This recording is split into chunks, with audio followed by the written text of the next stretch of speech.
नमस्कार मित्रों, श्री कृष्ण कहते हैं कि जो घड़ा आधा भरा होता है वह ज्यादा बचता है और जो पूर्णता भरा वह मौन रहता है। मौन मुख से नहीं मन से होना जरूरी है।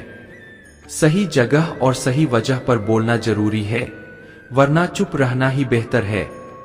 ऐसा नहीं है कि बुद्धिमान व्यक्ति बोलना नहीं जानते, वह चुप रहते हैं क्योंकि वह जानते हैं कि उन्हें कहाँ बोलना चाहिए। जब कुछ कहने को हो तभी कहिए, अगर कुछ कहना चाहते हो तब मत कहिए। वहां पर शांत रहना ही समझदारी है, जहां पर खुद को समझदार समझ रहे हो। बेतुकी बातों का सबसे बेहतर जवाब देना है। सवाल का जवाब शांति से मिलता है। मित्रों, अपनी कार्य को मौन रहकर करते रहे, क्योंकि खिलाड़ी खेल पर ध्यान देते हैं, बाहर बैठे दर्शकों की टिप्पणियों पर नहीं। हर बात का जवाब देने बैठ जाएंगे तो कभी लाजवाब नहीं बन पाएंगे। ईश्वर भी हमें अत्यधिक सुनने की सलाह देते हैं। इसी कारण उन्होंने हमें एक मुख्य और दुकान दिए है। अपने विचारों पर ध्यान दो क्योंकि वह तुम्हारे शब्द बनेंगे। अपने शब्दों पर ध्यान दो क्योंकि वह तुम्हारे कर्म बनेंगे। अपने कर्मों पर ध्यान दो क्योंकि वह तुम स्वयं बनोगे। अगर बहस करने वालों में एक व्यक्ति शांत रहे तो बहस कभी नहीं हो सकती। बोलते समय शब्दों से ज्यादा समझदारी से काम लेना। अपने शब्दों के चयन को लेकर हमेशा चौकन्ना रहे, क्योंकि आपको बोलने का अधिकार है, परंतु इसका अर्थ ये नहीं है कि हम कुछ भी बोल दें। अधूरे ज्ञान से भरा मस्तिष्क मुख्य से अधिक शब्द कहने पर मजबूर करता है, परंतु अधिक ज्ञान से भरा मस्तिष्क मुख से कम ही सही पर मूल्यवान शब्द कहलाता है। आपकी वाणी आपकी वजह सुनिश्चित नहीं करती, अपितु आपके कर्म करते हैं। मित्रों, शांत व्यक्ति एक गुत्थी के समान है जो अपने आप में सुलझा हुआ रहता है, लेकिन सारा जमाना उस गुत्थी में उलझा हुआ रहता है। शांति का दूसरा अर्थ संतुष्टि है। संतुष्टि और मन में शांति तब मिलती है जब हृदय और मस्तिष्क एक ही दिशा में एक ही कार्य में कार्यरत हो। एक मौन व्यक्ति अपनी गलतियों का आकलन कर सकता है, परंतु एक बरबोला व्यक्ति केवल अपनी झूठी उपलब्धियों का बखान करने में व्यस्त रहता है। एक बेवकूफ खुद को समझदार कहने में वक्त खराब करता है, वही एक समझदार व्यक्ति कभी खुद को समझदार कहने में कभी वक्त जाया नहीं करता। शरीर का शोर सुनाई दे जाता है, कभी आराम से बैठकर आत्मा की आवाज को भी सुनो। अपनी सफलता के सफर में निकलने से पहले अपने बस्ते में शांति और धैर्य को जरूर रख लेना।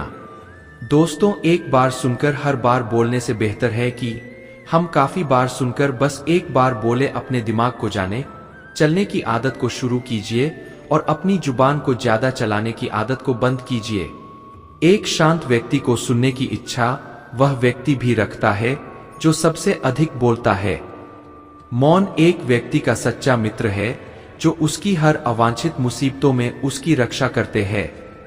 जीवन के भागदौड़ के दौरान जब आपको लगने लगे कि मैं कहीं खो गया हूं, उस वक्त कुछ देर शांति से बैठ जाने से आप फिर से सही रास्ते की ओर चलना शुरू कर सकते हैं। एक शांत शत्रु 100 बोलने वाले शत्रुओं से ज्यादा घातक है, क्योंकि उसके बारे में कोई कुछ नहीं जानता। आपके कह देने से कुछ नहीं बदलेगा। यह सोचकर अगर आप अपनी आवाज नहीं उठाते तो आपको सबसे पहले खुद को बदलने की जरूरत है। गलत को गलत कह देने में कोई गलत बात नहीं है। अत्याचार के खिलाफ चुप रहना सबसे बड़ा अत्याचार है। समाज वहां बोलता है जहां चुप रहना चाहिए और वहां चुप रह जाता है। जहां बोलने की आवश्यकता है, दूसरों पर हो रहे अत्याचारों को चुपचाप देखने वालों, याद रखना वक्त सबका आता है। रईस गलती भी कर दे तो कोई कुछ नहीं कहता, और गरीब कुछ सही भी कर दे तो सबको गलत लग जाता है। अत्याचार उसी पे ज्यादा होते हैं जो छोटों को छुपाए फिरते हैं। अत्याचारों को शांति से बैठकर देखने से अच्छा है उनके खिलाफ आवाज उठाई जाए। ज्यादा बोलना कमजोरी है, परंतु निडर होकर सत्य बोलना एक दिव्य शक्ति है।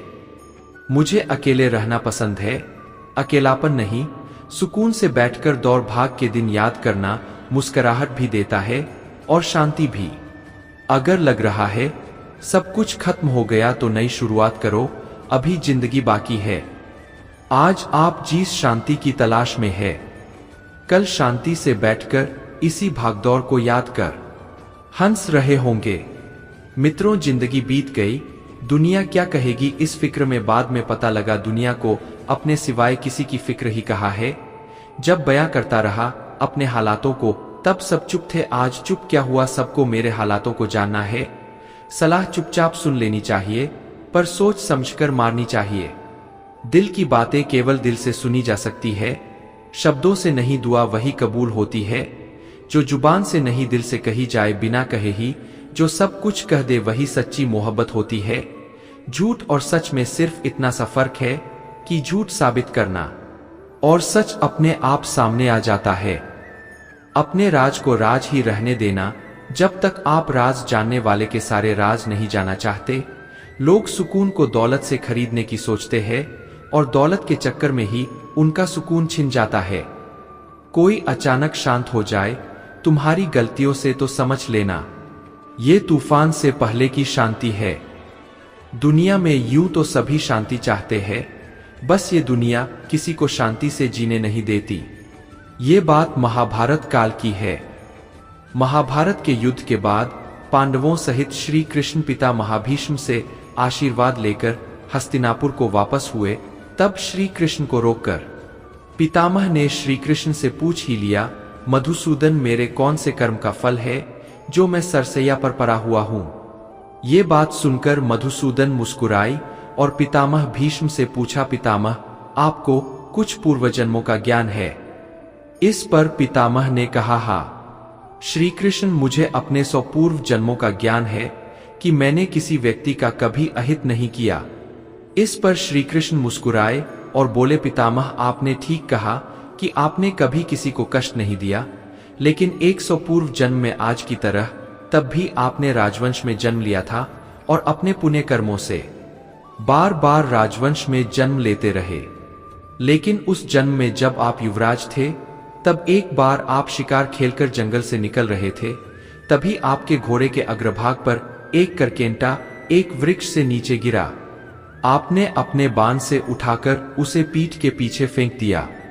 उस समय वह बेरिया के पैर पर जाकर गिरा और बेरिया के कांटे उसकी पीठ में हंस गए, क्योंकि पीठ के बल ही जाकर गिरा था। करकेंटा जितना निकलने की कोशिश करता उतना ही कांटे उसकी पीठ में चुभ जाते और इस प्रकार करकेंटा 18 दिन जीवित रहा और यही ईश्वर से प्रार्थना करता रहा है, युवराज।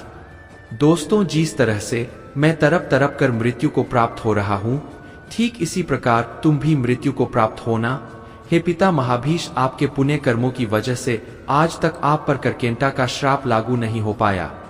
लेकिन जब हस्तिनापुर की राज्यसभा में द्रौपदी का चीरहरण होता रहा और आप मूक दर्शक बनकर देखते रहे, जबकि आप सक्षम थे उस अबला पर अत्याचार रोकने में, लेकिन आपने दुर्योधन और दुशासन को नहीं रोका। इसी कारण पितामह आपके सारे पुण्य कर्म क्षीण हो गए और करकेंटा का श्राप आप पर लागू हो गया। आठ पितामह, प्रत्येक मनुष्य को अपने कर्मों का फलक भी ना कभी तो भोगना ही पड़ेगा। प्रकृति सर्वोपरि है, इसका न्याय सर्वोपरि और प्रिय है। इसलिए पृथ्वी पर निवास करने वाले प्रत्येक प्राणी व जीव जंतु को भी भोगना पड़ता है और कर्मों के ही अनुसार ही जन्म होता है। दोस्तों, आज के लिए बस इतना ही, फिर मिलते हैं एक और ज्ञानवर्धक वीडियो के साथ।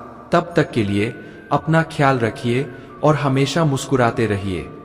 आशा करता हूं साथियों, आपने इस वीडियो से बहुत कुछ सीखा होगा। आपको वीडियो अच्छी लगी हो तो लाइक और शेयर कीजिए और इसी तरह की प्रेरणादायक वीडियो देखने के लिए हमारे चैनल कृष्णा LSGD गुरु को सब्सक्राइब कर लीजिए और बेल की घंटी को जरूर दबाएं। दोस्तों, आखिरी तक वीडियो को देखने के लिए आपका बहुत बहुत धन्यवाद। आपका सदा भला हो। जय श्री कृष्णा।